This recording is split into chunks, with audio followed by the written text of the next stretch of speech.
परम पूज्य गुरुदेव परम वंदनीय माता जी की दिव्य उपस्थिति को साक्षी मानते हुए माँ गायत्री के पावन मंत्र के साथ मैं अपनी बात को आरंभ करना चाहता हूँ।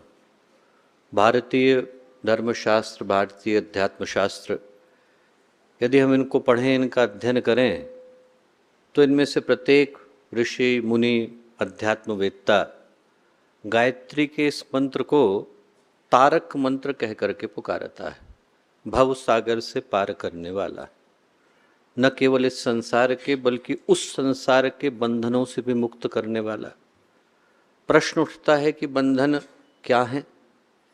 शास्त्र कहते हैं कि बंधन और कुछ नहीं, हमारा मन ही हमारा बंधन है। जो मन बंध गया तो व्यक्ति के लिए संसार है।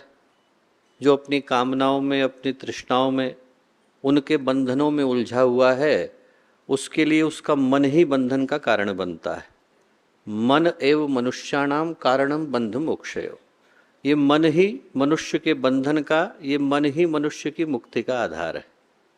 हम लोग उसी दरवाजे से अंदर आए और बंध गए, और उसी दरवाजे से बाहर निकलने पर मुक्ति मिलती है। पर व्यक्ति गलती ये करता है कि उस दरवाजे को छोड़कर जिससे भीतर घुसा, बाकी के सारे दरवाजों को खटखटाता है। बिना मन के ऊपर विजय पाए, अपनी कामनाओं, अपनी वासनाओं, अपनी क्षुद्रताओं, अपनी निकृष्टताओं के ऊपर विजय पाए, संसार की कोई साधना सफल नहीं होती। साधना को संकल्प में, संकल्प को सिद्धि में बदल देने का मंत्र यदि कुछ है तो वो आत्मविजयी है। जिसको अपने ऊपर विजय आ गई, मन के ऊपर विजय आ गई, मन की वृत्तियों के ऊपर नियंत्रण आ गया, मन की इंद्रियों के ऊपर नियंत्रण आ गया, उसका जीवन सौभाग्य का प्रतीक बन जाता है। और बंधने और बांधने वाला कोई और नहीं, हम स्वयं हैं। बंदर को आपने देखा होगा, शिकारी पकड़ता है, और शिकारी किस इस तरीके से पकड़ता है, किस युक्ति से पकड़ता है। एक घड़ा लेता है, घड़े का जो मुंह होता है वो छोटा होता है, और घड़े के अंदर चने पड़े होते हैं। बंदर चने लेने के लिए जाता है, और जैसे ही मुट्ठी को बांधता है तो वो मुट्ठी बाहर नहीं आ सकती। निकलने का उपाय बड़ा सरल है, उसको सिर्फ मुट्ठी को खोलने की आवश्यकता है। बांधी उसी ने, पर न वो मुट्ठी खोलता है और न बंधन से मुक्त हो पाता है। ऐसे ही संसार के अंदर अपनी मुट्ठी डाल करके हम लोग बैठ गए। कामनाएं हमारी, वासनाएं हमारी, तृष्णाएं हमारी। बांधने का कारण हम स्वयं हैं, बंधने का कारण हम स्वयं हैं। मुक्ति का उपाय दूसरों से पूछते हैं। मुक्ति का उपाय भी वहीं से निकल करके आता है जहां से बंधने का भाव निकल करके आया। पूज्य गुरुदेव के पास एक व्यक्ति आए, उनसे बोले कि गुरुदेव, सिगरेट पीने की आदत नहीं छूटती। गुरुदेव बोले, बेटा बाजार से खरीद करके कौन लाता है? मैं। उसको जलाता कौन है? मैं। उसको मुंह से लगाता कौन है? गुरुदेव, मैं लगाता हूं। तो दूसरा कैसे छुड़ा सकता है? छुड़ाने का तरीका तो हम ही बन सकते हैं। गुरुदेव कहते हैं कि जो बंधन को बांधने का कारण है वो हम स्वयं हैं, मुक्ति का आधार भी हम स्वयं हैं, और वो मुक्ति का पथ दिखाने का कार्य सद्गुरु करते हैं। इस संसार में जहाँ पर तृष्णाएं कदम कदम पर बिखरी हुई हैं, उनके मध्य में, अंधकार के मध्य में वो उगते हुए सूर्य की तरह से आते हैं और हमें याद दिला करके जाते हैं कि मनुष्य के जीवन के रूप में संभावना क्या मिली, सौभाग्य क्या मिला। संत कबीर ने एक बड़ी प्यारी बात कही है। ये कहा है, आग लगी आकाश में। आकाश में आग लगी हुई, आग लगी आकाश में, झरझर परे अंगार। ऊपर से तो अंगारों की बारिश हो रही है। आग लगी आकाश में, झरझर परे अंगार, संत न होते जगत में जल जाता संसार। संत न होते तो ये संसार जल गया होता। औरों का जलता न जलता, हमारा तो जल ही गया होता। हमें पार करने का आधार सिर्फ एक शक्ति रही, परम पूज्य गुरुदेव परम वंदनीय माता जी, जिनने हमें इस संसार से मुक्ति का मंत्र दिखाया, मार्ग दिखाया, आधार दिखाया। तो उस शक्ति का आवाहन हम लोग करते हैं, जो इस संसार से, संसार के पार के सारे बंधनों से मुक्त करने का न केवल माध्यम बनती हैं, कारण बनती हैं, बल्कि मार्ग भी बनते हैं। माँ गायत्री का पावन पुनीत पवित्र मंत्र स्थिर चित्त शांत मन के साथ उस शक्ति का आवाहन जो सद्ज्ञान की, सद्भाव की, सदकर्म की, सतपथ की देवी हैं, माँ गायत्री का पावन मंत्र एक बार साथ साथ। ओम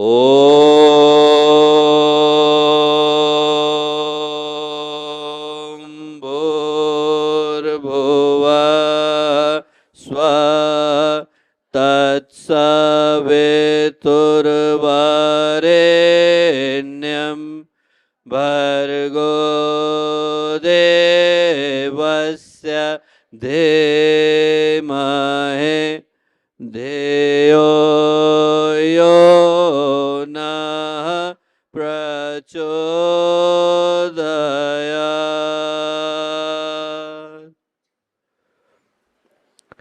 परम पूज्य गुरुदेव परम वंदनीय माता जी के दिव्य संरक्षण में इस युग का तीर्थ, माँ गायत्री का तीर्थ, शांति कुंज हरिद्वार की पवित्र भूमि, नवरात्रि की पावन बेला और उसके इस सौभाग्यशाली समय में, मुहूर्त में हम लोग आज यहाँ पर मिल रहे हैं। मित्रों, हम लोग संस्कृत में एक बात कहते हैं, बात ये कहते हैं कि जीवन की जितनी भी भेंट और मुलाकात होती हैं, उनमें से प्रत्येक भेंट, प्रत्येक मुलाकात एक अभिनव अर्थ को और एक महत्वपूर्ण महत्व को लेकर के आती है। पर वो जो महत्व है, वो जो अर्थ है, वो तय निर्धारित इस आधार पर होता है कि हम मिल किससे रहे। संत से मिले तो जीवन का, मुलाकात का अर्थ भिन्न हो जाता है। दुष्ट से मिले तो अर्थ भिन्न हो जाता है। गुरुदेव से मिलने के लिए गए तो जीवन में सौभाग्य की रेखा इतनी बड़ी खिंच जाती है कि जो जन्म जन्म का अंधकार है वो सदा के लिए नष्ट हो जाता है। कुमति कीच चेला भरा, गुरु ज्ञान जल होए। संत कबीर ने कहा है कि जो चेला है, शिष्य है, उसके हृदय में तो कुमति का कीचड़ भरा हुआ है। कुमति कीच चेला भरा, गुरु ज्ञान जल होए। गुरु ज्ञान के जल के समान होता है। कुमति कीच चेला भरा, गुरु ज्ञान जल होए। जन्म जन्म का काचड़ा पल में डाले धोए। जो जन्म जन्म का कचड़ा होता है वो गुरु क्षण भर में समाप्त कर देते हैं। गुरु से मिले और ऐसे गुरु से मिले जिनसे मिलने के बाद आंतरिक उन्नति, आध्यात्मिक उन्नति, साधनात्मक उन्नति सुनिश्चित हो जाती है। तो उनसे मिलते ही जीवन में सौभाग्य का सूर्योदय हो जाता है। और वहीं पर दुष्ट से, अपराधी से, पापी से, पातक से व्यक्ति मिले तो देख करके लोग राहें बदलने लगते हैं, कन्नी काट जाते हैं। मिलने का अर्थ इस आधार पर निकल करके आता है कि मिल किससे रहे, मिल क्यों रहे, मिल कहाँ रहे। वही भाई लक्ष्मण जिनने भाई भरत के साथ न जाने कितनी सौभाग्य की घड़ियां गुजारी थी। वनवास के दिनों में धूल के गुबार को उठते देखा, रथ को आते देखा, सेना को आते देखा तो प्रश्न बदल गए। हमला करने तो नहीं आ रहे हैं। मुलाकात कहाँ पर होती है और किन परिस्थितियों में होती है, वो उस मुलाकात का अर्थ लेकर के आता है। उसी व्यक्ति के साथ जिसके साथ हम दिन रात मिलते होंगे, रात के अंधेरे में लोगों से नजरें छिपा करके मिलने के लिए जाएं तो लोग अर्थ भिन्न कर देते हैं। भेंट, मुलाकात, मिलने का जो अर्थ है वो इन समीकरणों पर निर्भर करता है कि हम मिल किससे रहे हैं, मिल कहाँ रहे हैं, मिल किन परिस्थितियों में रहे, मिल क्यों रहे। ये सारे के सारे समीकरण इस सत्य को निर्धारित करते हैं कि हमारे जीवन में वो मुलाकात क्या परिणाम लेकर के आएगी। भगवान राम, भगवान भरत, इनकी मुलाकात को युग गुजर गए, वर्षों बीत गए, न जाने कितने पात्र अभिनय करके चले गए। आज भी रामलीला पर वो घटना घटती है, लोगों के आंख से आंसू गिरने लग जाते हैं। और वहीं पर कैकेयी और मंथरा की घटना को देखकर व्यक्ति के मन में क्रोध जन्म लेने लगता है, जबकि वो तो अभिनय ही कर रहे हैं। सत्य को घटे तो युगों बीत गए।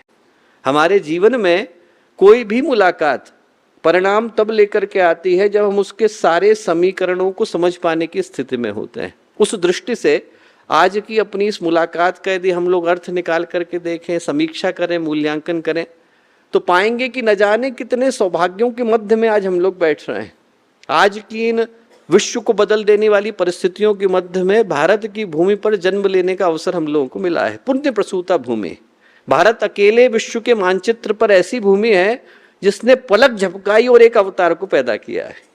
जिस क्षण में उसका मन आया, उस क्षण में भारत ने एक महापुरुष को, एक महामानव को, एक योगी को, एक संत को, एक ऋषि को जन्म दिया। ऋषियों को जन्म देने वाली ये भूमि, देवताओं को जन्म देने वाली है भूमि। और इस भूमि में भी हम लोग इस भूमि के शीर्ष में, देवभूमि उत्तराखंड में, जहां से देव भाषा ने जन्म लिया, देवताओं ने जन्म लिया, गंगा के अवतरण की भूमि, हिमालय के प्राकट्य की भूमि, 5 बद्रियों की, 5 केदारों की भूमि, सप्त ऋषियों की तपस्थली में आ जाकर के बैठे। पर वहां पर भी जो इस युग के महानतम ऋषि हुए, परम पूज्य गुरुदेव, विश्व के अंधकार के मध्य में जो दैदीप्यमान सूर्य की तरह से दूर से ही प्रकाशित नजर आते हैं, उनकी ज्ञान कर्म संकल्प भूमि पर उपस्थित हो पाने का अवसर नवरात्रि के पावन काल में हम लोगों को मिला है। जरा सोच करके देखें कि वो कितना बड़ा सौभाग्य है, कौन से जन्मों का पुण्य होगा कि आज हम लोगों को यहाँ पर उपस्थित हो पाने का सुअवसर मिला, सुयोग मिला, सौभाग्य मिला। इस बात पर मेरा दृढ़ नहीं अंधविश्वास है कि गुरुदेव के अलावा इस दुनिया का पत्ता हिलता नहीं, और आज उनकी भूमि पर उपस्थित हो पाने का एक बहुत बड़ा श्रेय और सौभाग्य हम लोगों को मिला है। कुछ और कहें, कुछ और करें, कुछ और जपें और कुछ और भजें, उससे पहले मन में कहीं गहरे इस सौभाग्य को अपने अंदर प्रतिष्ठित करें कि जिस शक्ति से जुड़ पाने का अवसर मिला, भारत की भूमि पर उपस्थित हो पाने का अवसर मिला, साधना कर पाने का अवसर मिला, ये हमारे जीवन का शायद सबसे बड़ा सौभाग्य है। और जब इन सौभाग्यों के मध्य में हम लोग मिल रहे हैं दोस्तों, तो मैं हर व्यक्ति से कहूंगा, हर साधक से कहूंगा, जो नवरात्रि का अनुष्ठान यहाँ कर रहा है, घर पे कर रहा है, कहीं पर भी कर रहा है, वो अकेले में गुरुदेव को, माता जी को, माँ गायत्री को साक्षी मानकर आंखें बंद करे, छाती पर हाथ रखे और अपने आप से एक प्रश्न पूछे कि हम नवरात्रि के अंत की तरफ को बढ़ रहे हैं। हम अपने आप से प्रश्न ये पूछें कि 9 दिनों में हमने किया क्या और पाया क्या, क्या कर पाए और क्या प्राप्त कर पाए। और वो प्रश्न बड़ा मूल्यवान है और जरूरी है। क्यों? क्योंकि आप में से प्रत्येक व्यक्ति, ये मेरा विश्वास है कि यहाँ पर आया नहीं है बल्कि बुलाया गया है। बाकी जगहों पर व्यक्ति जाता है, आपको स्कूल जाना पड़ता है, मन न हो तो भी जाना पड़ता है, आपको हॉस्पिटल जाना पड़ता है, आपको काम पर जाना पड़ता है। भगवान के यहाँ व्यक्ति जाता नहीं है, भगवान के यहाँ व्यक्ति बुलाया जाता है। बाकी जगहों पर व्यक्ति अपनी इच्छा से जाता है। जब आपकी इच्छा हुई तो आप जाएंगे, भगवान के यहाँ आप अपनी इच्छा से नहीं, भगवान की इच्छा से जाते हैं। और आप में से प्रत्येक व्यक्ति यानी सौभाग्य के क्षणों में अपने आप को यह आश्वासन दे और इस बात पर विश्वास रखे कि इन परिस्थितियों में आप लोग यहाँ खींच करके बुलाए गए और आप लोग भी अपना अपना कीमती समय निकाल करके आए। आज व्यक्ति स्वार्थी हो गया, लालची हो गया, इतनी छोटी छोटी भावनाओं से भर गया, इतनी निकृष्ट भावनाओं से भर गया कि यदि उसकी इच्छा पूरी होती न दिखे, उसकी कामना पूरी होती न दिखे, तो अपने बिस्तर से नीचे उतरने को तैयार नहीं होता है। हमें मिलेगा क्या? आदमी पहले ये पूछता है और पहले ये सोचता है कि हमें मिलेगा क्या। और ऐसे में आप लोग साधना करने के भाव से यहाँ आकर के उपस्थित हुई है, क्या कम सौभाग्य की बात? मैं कहीं पर पढ़ता था कि एक व्यक्ति था बहुत ही ज़्यादा कंजूस, इतना ज़्यादा कंजूस कि 1 पैसा खर्च करने को तैयार नहीं होता था। कहीं पर उसने संत के उद्बोधन में सुना कि पुण्य तो करना अनिवार्य होता है, नहीं तो अगले जन्म में कुछ मिलेगा नहीं। पुण्य कैसे करें? कोई पूजा पाठ करनी चाहिए। गांव के पुजारी के पास गए, गांव के पुजारी से बोले कि आप कोई पूजा पाठ का तरीका बताओ, ऐसी पूजा पाठ का तरीका बताओ जिसमें 1 भी पैसा नहीं लगता। पुजारी बोले, भैया भगवान जो है भावनाओं के भूखे हैं, पत्रम पुष्पम फलम तोयम, उनको तो पत्र चाहिए, पुष्प चाहिए, फल चाहिए, तोय चाहिए, इसके अलावा क्या चाहिए भगवान को? कंजूस बोला, मुफ्त में मिलते हैं क्या? अरे फल पुष्प के लिए भी तो पैसा लगता है।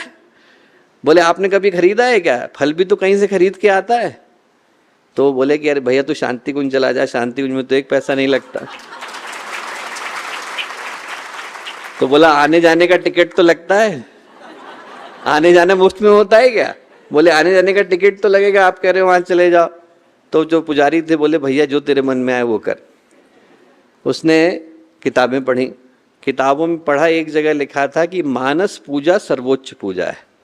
और जो मानस पूजा है उसे अध्यात्म की सबसे बड़ी पूजा इसलिए कहा गया कि व्यक्ति की भावनाएं इतनी पवित्र हो जाती हैं कि उसने आंखें बंद करी तो भगवान सामने आ गए, उसने मन जैसे ही अपना बंद किया वैसे ही आंखें बंद करते ही दिखा कि मैं कैलाश में हूँ, भगवान का अभिषेक कर रहा हूँ, जल चढ़ा रहा हूँ, दूध चढ़ा रहा हूँ, घी चढ़ा रहा हूँ। ऐसा ही उसको लगा कि मानस पूजा तो शास्त्र कहते हैं कि सर्वोच्च पूजा है, इससे बढ़कर के तो दूसरी पूजा नहीं। तो उसने कहा ये पूजा जो है, कंजूस को लगा इसका अर्थ दूसरा है। इसका अर्थ ये है कि इसमें तो हींग लगे न फटकर, रंग भी चोखा है, पैसा तो खर्च ही नहीं होना, मन ही मन में पूजा करनी है, इसमें तो एक चीज खरीदने की जरूरत नहीं है।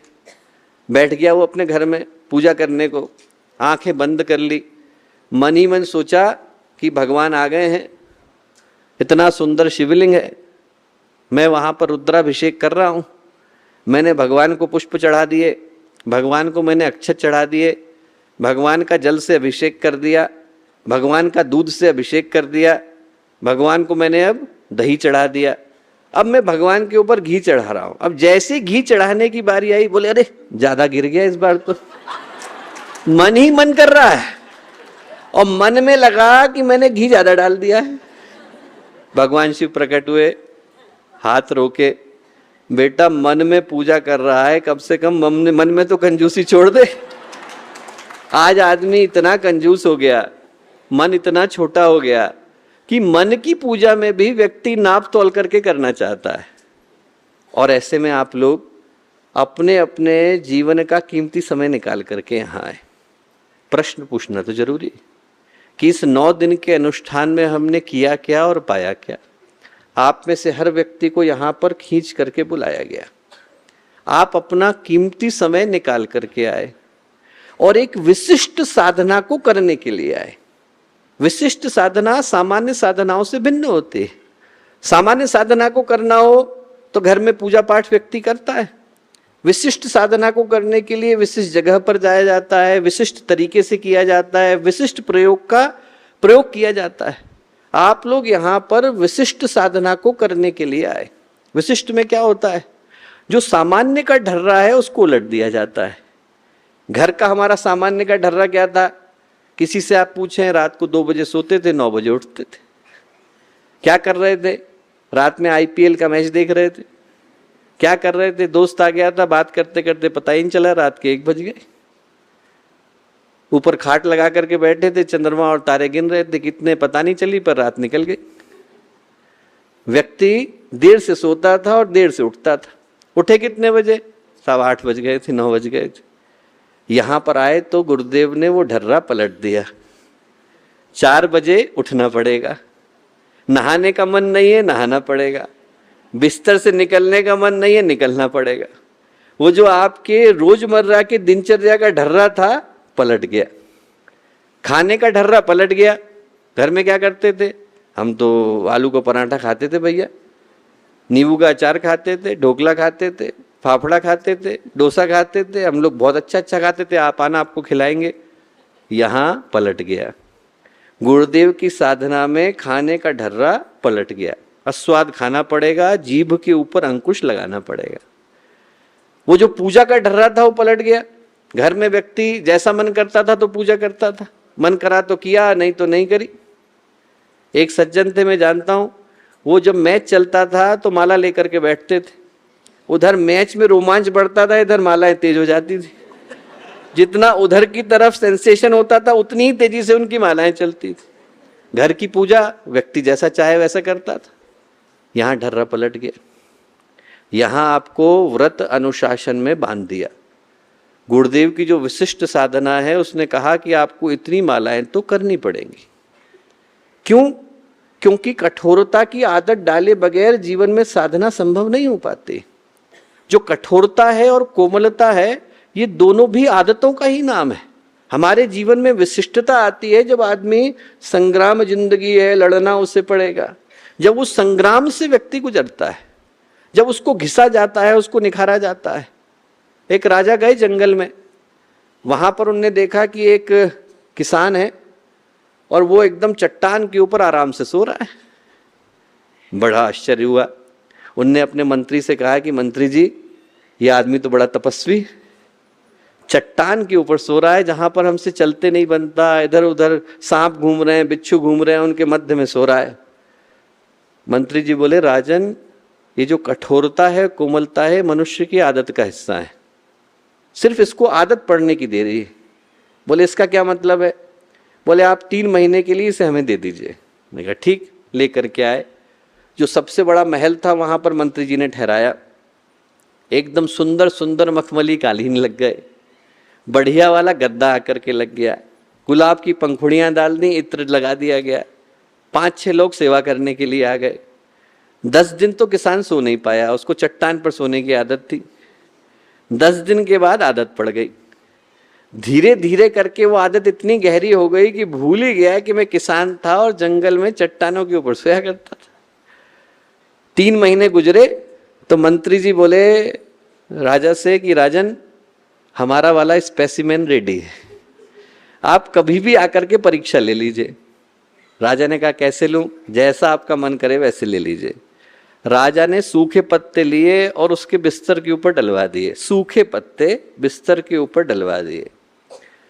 वो जैसे ही सोने के लिए आया तो गुस्से से आग बबूला हो गया, हमारे मखमली कालीन के ऊपर सूखे पत्ते किसने डाले? मंत्री बोले राजन, ये वही किसान है जो चट्टान के ऊपर चैन से सोता था। 3 महीने गुजर गए हैं, इसकी आदत बदल गई। हमें अपने जीवन में कठोरता की आदत डालनी पड़ती है। कठोरता की आदत डलती है तो साधना विशिष्ट हो पाती। आपके पास 2 तरीके के सुरक्षा बल हैं भारत में। एक तो वो है जो सामान्य है, एक वो है जिनको हम स्पेशल फोर्सेस कह करके पुकारते हैं। नाम दोनों का सुरक्षा बल है। होमगार्ड का नाम भी सुरक्षा बल है और ब्लैक कैट कमांडो का नाम भी सुरक्षा बल है, पर दोनों की ट्रेनिंग अलग हो जाती है। पाकिस्तान के ऊपर हमला करना हो तो होमगार्ड को कोई नहीं भेजता, पर स्पेशल फोर्सेस को भेजता है। आपकी गुरुदेव के द्वारा गायत्री महाविज्ञान में लिखी हुई जो नवरात्रि की साधना है, वो साधना की कमांडो ट्रेनिंग है। उसमें आपको साधना के क्षेत्र का कमांडो बनाया जाता है।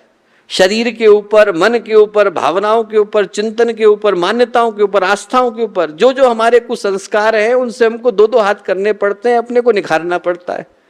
मन नहीं है, करना पड़ेगा। आपको लगता है कि नहीं ये खाने का मन है, आपको हटाना पड़ेगा। आपको लगता है कि ये बोलने का मन है, आपको मौन रहना पड़ेगा। ये आपके साधना क्षेत्र की कमांडो ट्रेनिंग है। क्यों? क्योंकि गुरुदेव ने कहा कि जो जीवन का शीर्षासन है वही अध्यात्म है। अध्यात्म का अर्थ क्या है? मनुष्य को उलट करके सीधा कर देना, उल्टे को उलट करके सीधा कर देना। क्यों? क्योंकि संघर्ष के पथ से व्यक्ति गुजरता है, तभी उसके जीवन में सौभाग्य आ पाता है। लाखों वर्षों तक कोयला घिसा जाता है तो हीरा बन पाता है। भट्टी में लोहा तपता है तो कुंदन बन पाता है।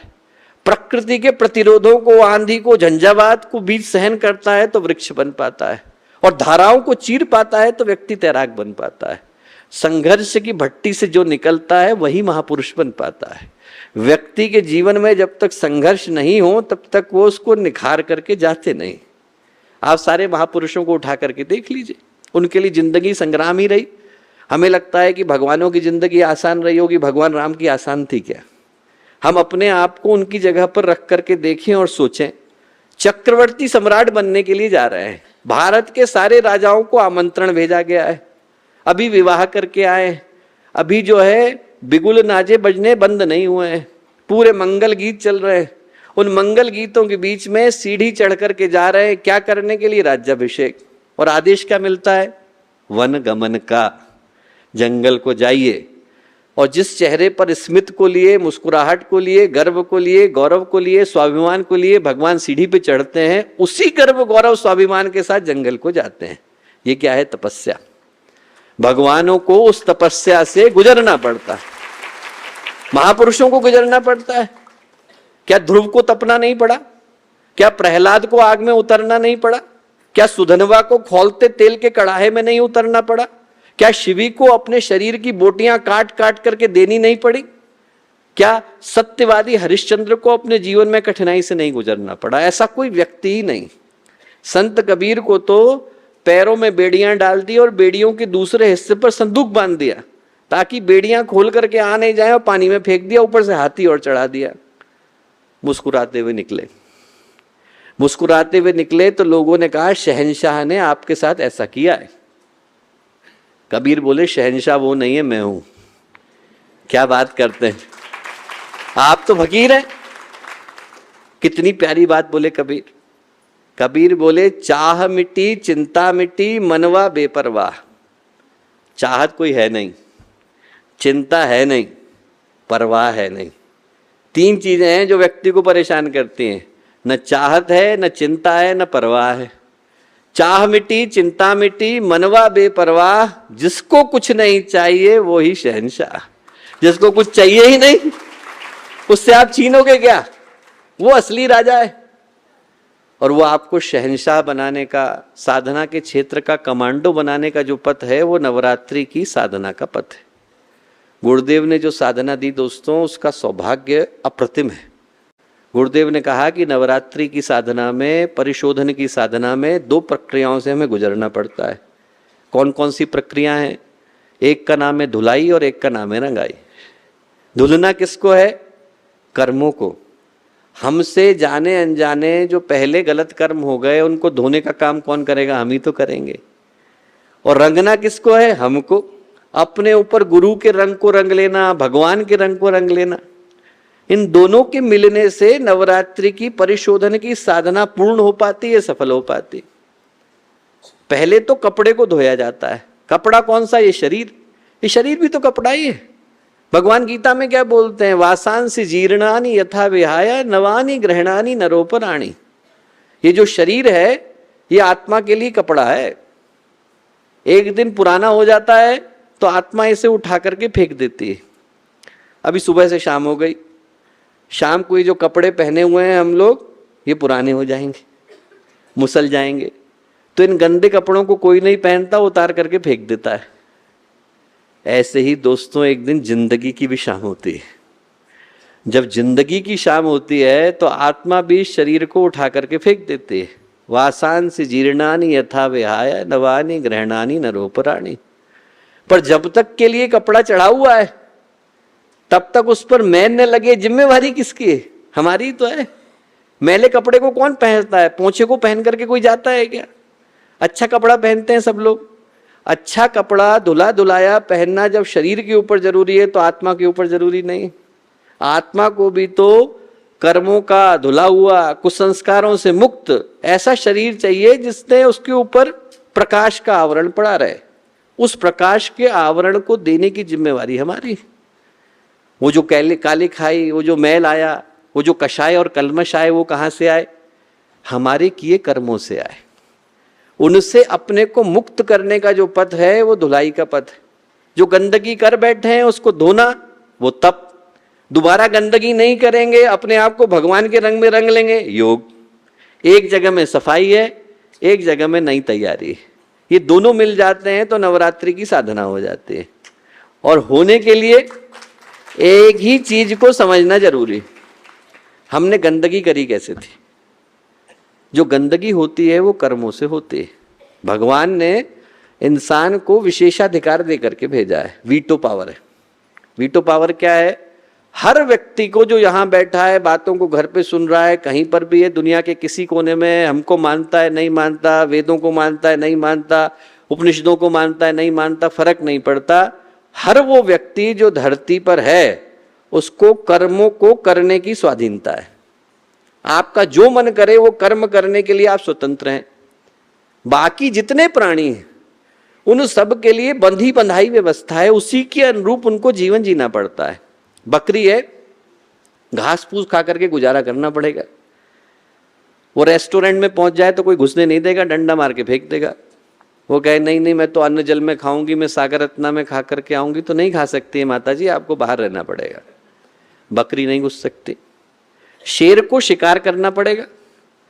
हरेक के लिए बंधी बंधाई व्यवस्था है। बकरी अपने दिए गए निर्धारित भोजन को ही ग्रहण कर सकती, शेर शिकार कर सकता है। कल को वो कहे कि मैं चंद्रायण करूंगा तो करने देगा कोई? कोई नहीं करने देगा। आ जाए यहाँ पर स्वागत कक्ष पे नाम लिखाने के लिए कि मैं चंद्रायण की साधना के लिए आया हूं तो सब घबरा जाएंगे, वन विभाग को बुलाना पड़ेगा। शेर चंद्रायण नहीं कर सकता। बकरी घास फूस खानी पड़ेगी, मछली डुबकी लगानी पड़ेगी, बंदर को पेड़ पे चढ़ना पड़ेगा। इंसान फ्री स्टाइल है, जो मन करे वो आप करने के लिए स्वतंत्र हैं, कोई रोकता नहीं। हम कर्म अपने मन माफिक कर सकते हैं। कर्म प्रधान विश्व रचि राखा। भगवान ने संसार को कर्म के आधार पर बनाया है। जो कर्म करें वो करने के लिए स्वतंत्र है। प्रकृति न रोकती है न टोकती है। विभीषण तपस्या करने के लिए बैठते हैं, प्रकृति हाँ पठाती। भगीरथ बैठते हैं, प्रकृति हाँ करती है। रावण बैठता है तो भी हाँ करती है। कुंभकर्ण बैठता है तो भी हाँ करती है। मना करने के लिए नहीं आती कि तपस्या नहीं कर सकते। पर जब उस तपस्या को करने के बाद परिणाम आता है तो वही भगवान जो आशीर्वाद देने के लिए रावण को खड़े हुए थे, उसका वध करने के लिए भी वही अवतरण लेकर के आते हैं। कर्म मन माफिक करने की छूट है, पर करने के बाद शुभ और अशुभ, पुण्य और पाप, पुरस्कार और दंड, अच्छा और बुरा, जो व्यवस्था बनेगी उसको चुनने की कोई स्वाधीनता नहीं। कर्म को करने की स्वाधीनता है, परिणामों को भुगतने की पराधीनता है। कर्म प्रधान विश्व रचि राखा, जो जस करहि सो तस फल चाखा। जिसने जैसा किया वैसा कर्म उसके पास लौट करके आता है। बोयो और काटो, बोया पेड़ बबूल का आम कहां से होए। जिसने जो किया उसको उसका दंड या पुरस्कार लेने के लिए बाध्य होना पड़ता है। उससे वो मना नहीं कर सकता। हमारे लिए छोड़ दीजिए, भगवानों के लिए व्यवस्था है। इंद्र के पुत्र थे जयंत। भगवान राम धरती पर आए। जयंत को लगा कि साहब ये कैसे भगवान है, जंगल में मारे मारे घूम रहे हैं, इनके साथ ऐसी ऐसी घटनाएं घट रही हैं, इनको अपने ही पिता ने हटा दिया, जंगल में घूम रहे हैं, वलकल वस्त्रों को धारण किए हुए हैं, खाने को कुछ है नहीं, पीने का ठिकाना नहीं, जंगल में झोपड़ी बना के रह रहे हैं, कैसे भगवान है। उनने अपने पिताजी से कहा कि पिताजी मुझको तो भरोसा नहीं होता कि ये अवतार है। इंद्र बोले कि तुझे भरोसा होता हो ना होता हो, परीक्षा लेने के लिए मत चले जाना। बोले नहीं। तुरंत उनने कौवे का भेष धरा और भगवान राम के पास जाकर के बैठ गए। सीता जी बैठी थी, जाकर के चोंच सीता जी की एड़ी में मार दी, खून बहने लगा। भगवान कुछ बोले नहीं। भगवान ने घास का तिनका उठाया और फेंका। वो घास का तिनका ब्रह्मास्त्र में बदल गया।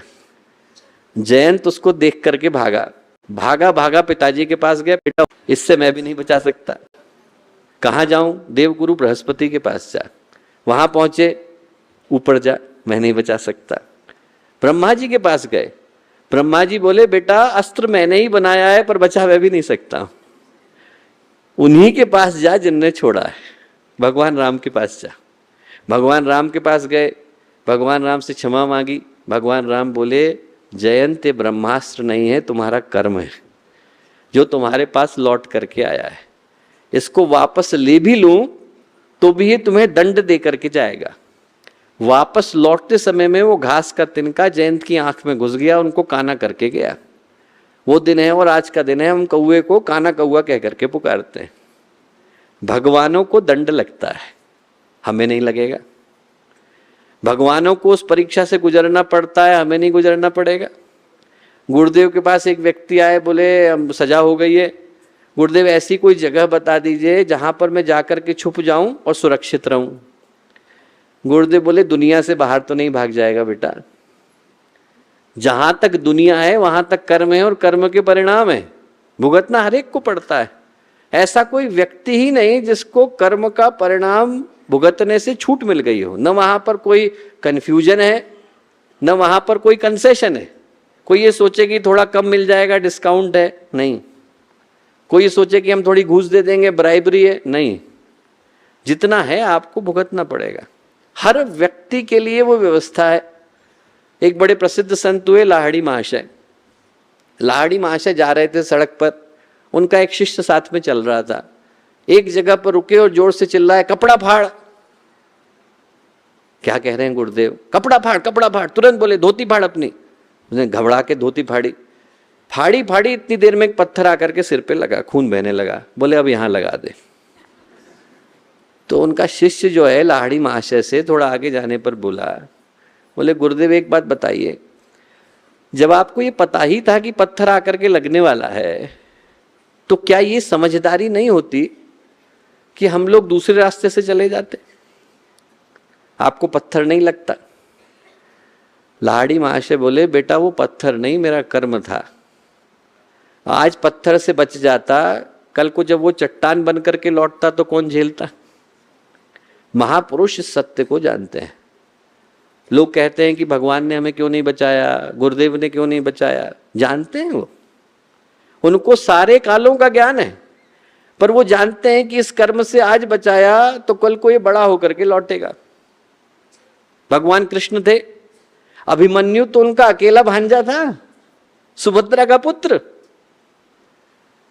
रणभूमि में भगवान के होते होते वध हो गया और अकेला भांजा था। सुभद्रा रोने लगी, बोले आप कैसे भगवान हो, आपके होते होते आपके भांजे का वध हो गया, आपका सबसे प्यारा भांजा था, ये क्या हुआ। भगवान बोले मैं अभिमन्यु को बचा लेता यदि मैं कर्म से ऊपर होता। कर्म से ऊपर होने का दुस्साहस मैं भी नहीं कर सकता हूं। भगवान भी कर्म के अधीन ही होते हैं। तो जो कहने का अर्थ है वो बड़ा स्पष्ट है। जब हमारे ही कर्म है और हमें ही भोगने हैं तो उसको धुलने की व्यवस्था किसको बनानी है, हमें ही तो बनानी। ना भुक्तम शीयते कर्म जन्म कोटि शतैरपि, हजारों जन्म चले जाए तब भी कर्म बिना भोगे समाप्त नहीं होता है। तो दो ही पथ हैं, या तो भोगना पड़ेगा, या तो भोग से भोगे या योग से भोगे।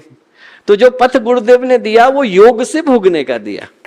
जो पथ दिया वो ये दिया कि हम अपने जीवन को कठोरता से गुजारते हैं, संग्राम से गुजारते हैं, संघर्ष से गुजारते हैं, ताकि इससे पहले कि वो पत्थर चट्टान बन करके हमसे टकराए, हम पहले ही उस पत्थर को आने से पहले नष्ट कर दें।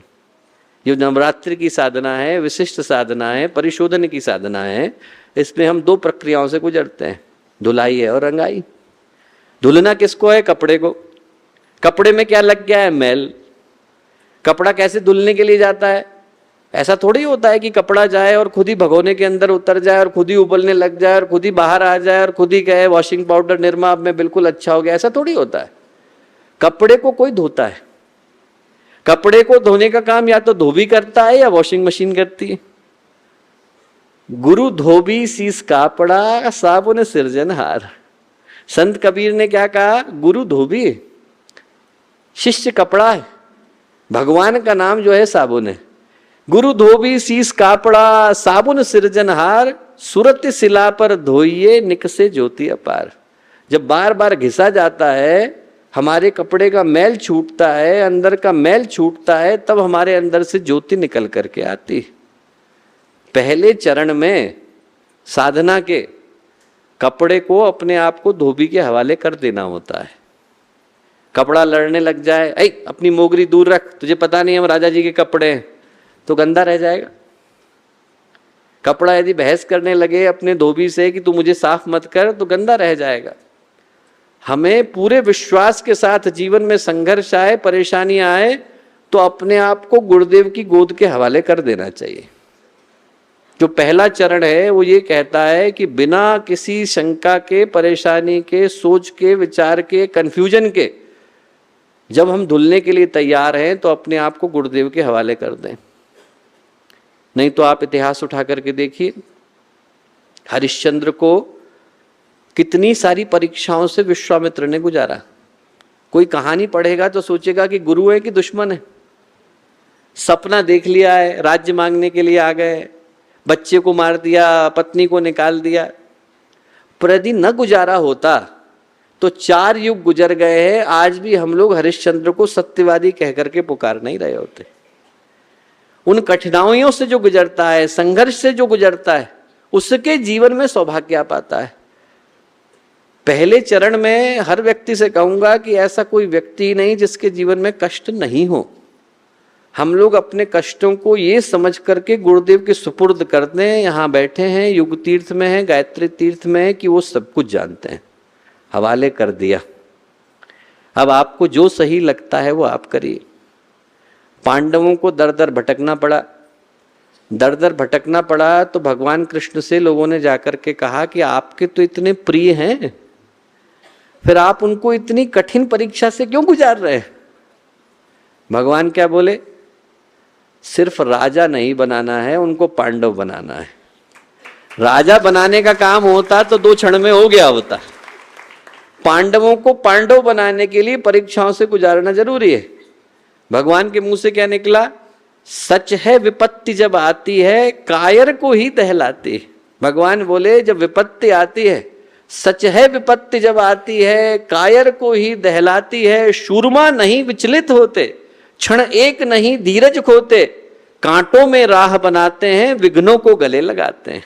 कांटों में राह बनाने का काम करते हैं। जब विघ्न सामने आते हैं, मैं हर व्यक्ति से कहूंगा इस बात को बड़ी गहराई के साथ अपने मन में कहीं बिठा ले। जब विघ्न सामने आते हैं, सोते से हमें जगाते हैं। हम लोगों को पता भी नहीं था, जीवन की कठिनाई आती है तो हमें जगा करके जाती है, हिलाती है तो याद दिला करके जाती है कि आपके अंदर संभावना क्या है। जब विघ्न सामने आते हैं, सोते से हमें जगाते हैं। जो लाक्षागृह में जलते हैं, पांडव बन वही निकलते हैं। एक बार तो व्यक्ति को जलना पड़ता है।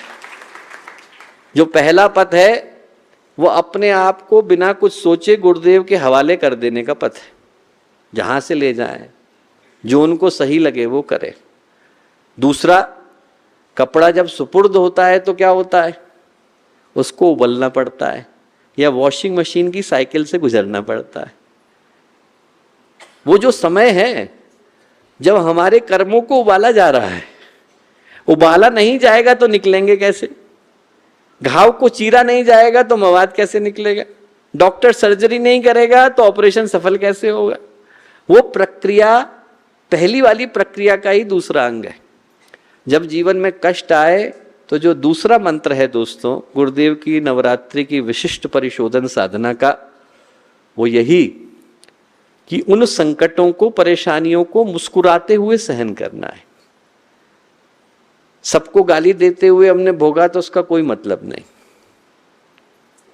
मुस्कुराते हुए सहन करना है कि कर्म हमारे हैं, सौभाग्य की तरह से इनका वर्ण कर रहे हैं। जो परिस्थिति आ गई तो आ गई, ईश्वर की इच्छा, हमारे कर्म, हम इसको मुस्कुराते हुए सहन करेंगे। राजा थे एक, जीवन भर धर्म से भरा हुआ जीवन जिया। उनके गुरु उनको बहुत प्यार करते थे। एक दिन वो सुबह सुबह आए, बोले मैं बड़ी चिंता में हूं बेटा। क्या बात हो गई गुरुदेव? बोले मैंने आज देखा कि तुम्हारी मृत्यु होने में 24 ही घंटे शेष है। एक सांप आएगा और तुमको काटेगा। मैंने ध्यान में गहरे जाकर के देखा कि वो सांप कहां से आएगा। मैं बता सकता हूं कि वो सांप कहां पर रहता है। राजा बोले कि कहां रहता है? उनने स्थान बताया। बोले अब तुम्हें जो सही लगे वो करो, मैं तुम्हें यही बता सकता था, ये तुम्हें बता करके जा रहा हूं। बोले गुरुदेव एक चीज और बताइए। क्या बताइए? वो जो सांप मुझे काटने आ रहा है उसके साथ मेरा कर्मों का संबंध है कि यूं ही काटने आ रहा है? बोले नहीं, कर्मों का संबंध है। आज से 40 जन्म पहले तुमने उसको बहुत कष्ट दिया था, उसको मारा था। आज वो कर्म फलित हो रहा है। सति मूले तद विपाको जाति आयु भोगा। जब कर्म फलित हो जाता है तो भोग लेकर के आता है। बोले आज वो कर्म परिणाम देने की स्थिति में आ गया है। 40 जन्म गुजरे हैं पर कर्म तुम्हारा है, लौट के तुम्हारे ही पास आ रहा है। उसी सांप के द्वारा आ रहा है जिसको तुमने मरवाया था। राजा बोले बस इतना ही जानना था। और कोई होता तो क्या करता? कोटर में आग लगवा देता, सांप को मरवा देता। पता तो चली गया था कि मृत्यु कहां से आ रही है। राजा ने किया उल्टा।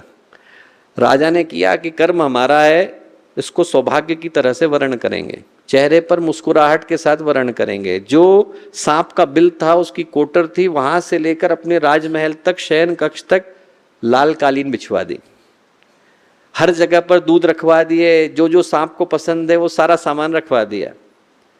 सांप अपने बिल से बाहर निकला, देखा दूध रखा है, दूध पिया, फिर दूध रखा है, दूध पिया। जो जो चाहता था वो सब मिला। राजा के शयन कक्ष में संस्कारों के वशीभूत होकर खिंचा चला गया। कर्म वहीं ले जाते हैं जहां जाना होता है। पहुंच गया। वहां जैसे ही पहुंचा, राजा ध्यान में बैठे थे। उनने कहा कि मैं तुम्हारी ही प्रतीक्षा कर रहा था, मेरे जीवन का अंतिम क्षण आ गया, तुम्हारे द्वारा मेरी मृत्यु होनी निर्धारित है, तुम्हारे प्रति मेरे मन में कोई वैर नहीं, मुझे काटो और अपने कर्तव्य का निर्वहन करो। वो सांप बोला, उनकी गोद में सिर रखा, मुस्कुराया और वापस लौटा। लौटते लौटते राजा से बोला, राजन तुम मेरे दोषी नहीं हो। जो मेरा दोषी था वो 40 जन्मों पहले मर चुका है। आज तो यहां पर बदला हुआ इंसान बैठा। जिस दिन हम कष्टों को मुस्कुरा करके सहना सीख जाते हैं, हम अपने आसपास के कष्टों को देखें, उन्हें मुस्कुरा करके सहन करें, उस दिन हमारे जीवन में तप के साथ तितिक्षा का उदय होता है।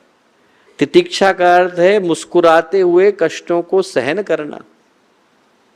आंधियां चल रही हैं, हमने चलाई नहीं, कर्मों ने चलाई है, हम सिर्फ अपने कदमों को थाम करके रख सकते हैं। वो हमारा कर्तव्य, वो हमारी जिम्मेवारी। पहला चरण गुरुदेव के हाथों में सौंप देना। दूसरा चरण मुस्कुराते हुए अपने जीवन के कष्टों को, परेशानियों को सहन करना। और ये 9 दिन की नवरात्रि की साधना नहीं है, जीवन पर्यंत की साधना है। जीवन में जितने प्रारब्ध, जितने संस्कार, जितनी कठिनाइयां आती हैं, उनको मुस्कुराते हुए सहन करना। हमारे ही तो कर्म है, हमारे पास लौट करके आ रहे हैं। फिर जब धुलता है तो क्या होता है? जब कपड़े को उबाला जाता है तो उसका मैल निकलता है। वो जो मैल का निकलना है, उसके लिए गुरुदेव ने बड़ा प्यारा शब्द इस्तेमाल किया है। क्या कहा है? पापों का प्रकटीकरण। हमारे पाप हैं वो उभर करके सामने आ रहे हैं। कुछ पाप ऐसे हैं जो सारी दुनिया को पता है, कुछ ऐसे हैं जो हम ही को पता है। जो हम ही को पता है वो हम जाकर के गुरुदेव से बोलते हैं, प्रखर प्रज्ञा पर, सरल श्रद्धा पर माथा टिकाते हैं और उनसे कहते हैं, गुरुदेव जाने अनजाने गलती हो गई, आप मुझे मेरी गलती से मुक्त करिए। वो जो पापों का प्रकटीकरण है वो उस साधना का तीसरा हिस्सा है। एक सच्ची घटना आपको बताता हूं। न्यायाधीश थे, सुबह सुबह मॉर्निंग वॉक के लिए निकले। एक जज थे, मॉर्निंग वॉक के लिए जैसे ही निकले तो उनके सामने सामने घटना घटी। घटना ये घटी कि एक व्यक्ति को उन्होंने देखा कि वो चाकू मार करके और लहू लुहान और भाग रहा है। उनके सामने वो आदमी गिरा, जब तक उसको पकड़ते वो घायल को बचाने चले गए। घायल को बचाने गए, वो आदमी भाग गया।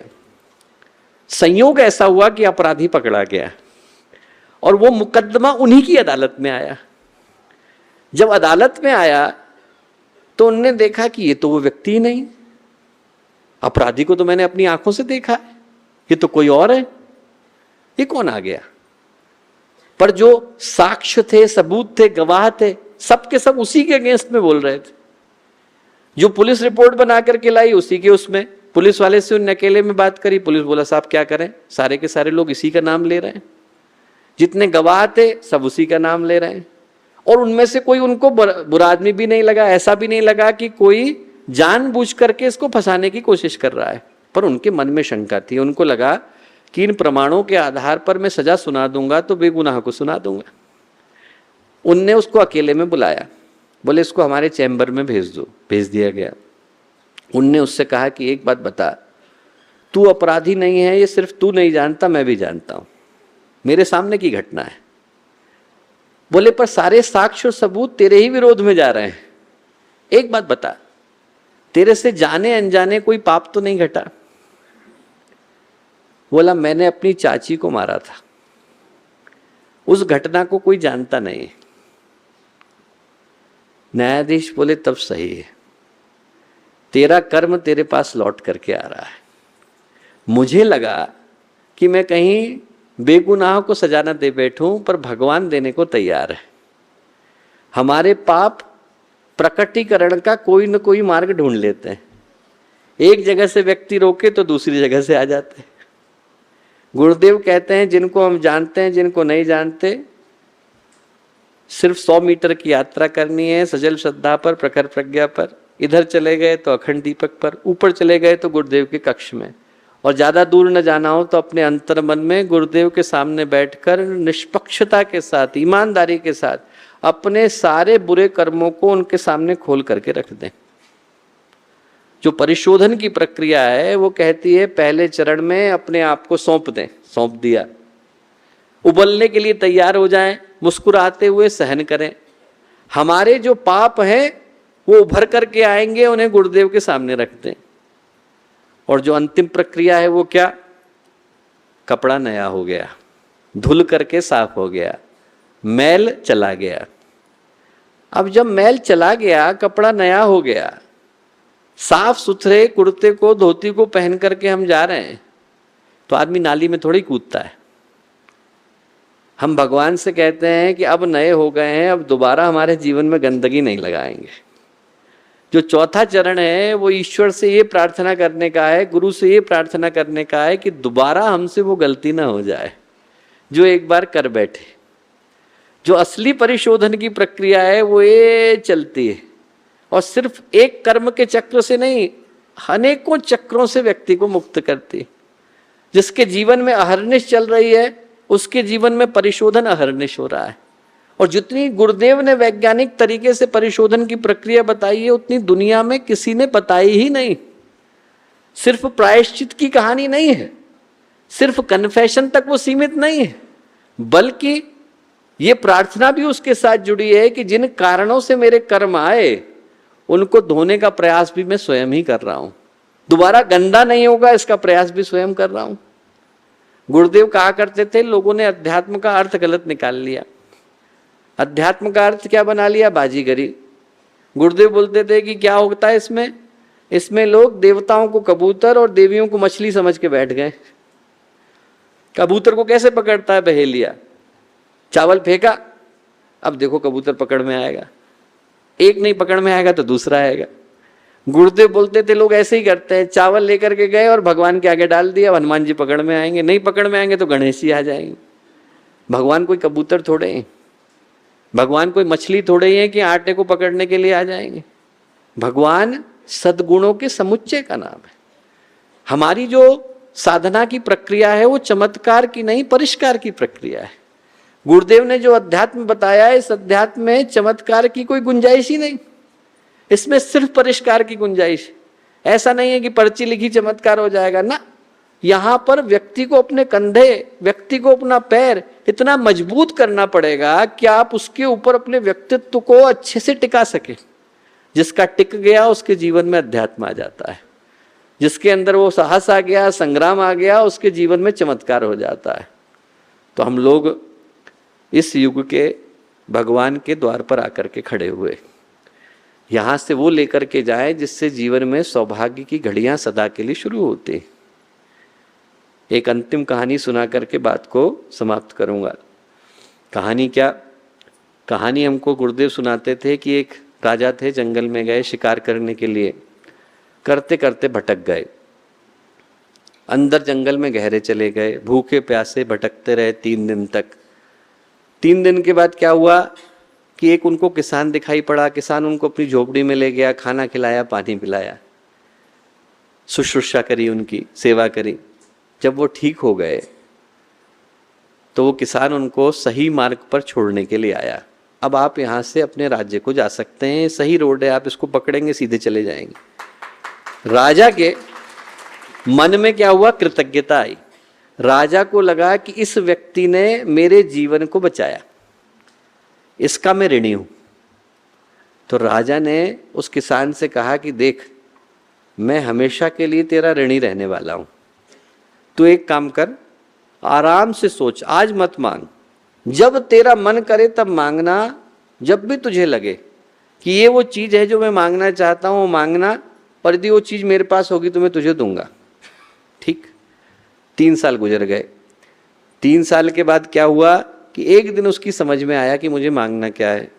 गया वो राजा के पास जाकर के जैसे ही खड़ा हुआ तो राजा भरे दरबार में पहचान गए कि ये वो किसान है जिसने मेरी रक्षा करी थी। उनने किसान से कहा, क्यों भाई पहचान गए? आप लोग, आपके समझ में आ गया कि क्या चाहिए था? बोले हाँ समझ में आ गया। क्या चाहिए? राजा ने पूछा। किसान बोला कि साहब इस बार हमारे यहाँ कद्दू की फसल नहीं हुई है, एक कद्दू दे दीजिए। राजा बोले कद्दू तो मैं कभी भी दे देता, तू चाहता तो राजपाट मांग सकता था। गुरुदेव बोले राजा के पास गए और मांगा क्या? कद्दू। हम लोग गुरुदेव के पास आकर के खड़े हुए। नौकरी मनोकामनाएं तो कोई पूरी कर देता है, हम लोग इस युग के विश्वामित्र के पास खड़े हैं, उनसे जीवन की मुक्ति का कारण तो मांगे। ये तो मांगे जो उनके पद के अनुरूप नवरात्रि की साधना का समय है, जीवन का सर्वोच्च संकल्प लेकर के जाएं। हमारी साधना फलीभूत हो, जीवन में परिष्कार हो, हम अपने को गुरुदेव को सौंपने को तैयार हो, हम उन पापों के प्रकटीकरण के मार्ग से गुजरने को तैयार हो, जिसमें हमारा शोधन संभव हो पाता है। उस पथ को दिखाने का काम जिस महापुरुष ने किया, उस साधना को अपनाने का समय नवरात्रि का समय है। आप में से प्रत्येक के जीवन में वो नवरात्रि सिर्फ 9 रातों तक सीमित न हो, बल्कि जन्म पर्यंत चले। हर क्षण सौभाग्य को लेकर के आए, हर क्षण सुबेरा लेकर के आए, हर क्षण खुशियां लेकर के आए और हर क्षण मन के अंदर शांति लेकर के आए। ऐसी प्रार्थना हम पूज्य गुरुदेव से, वंदनीय माता जी से करते हैं। आप सबको बहुत सारा धन्यवाद, शुभकामनाएं, मंगल कामनाएं। हमारे YouTube चैनल शांति कुंज वीडियो गायत्री परिवार को सब्सक्राइब करें एवं बेल आइकन जरूर दबाएं ताकि गायत्री परिवार की विभिन्न गतिविधियों की जानकारी आपको मिलती रहे।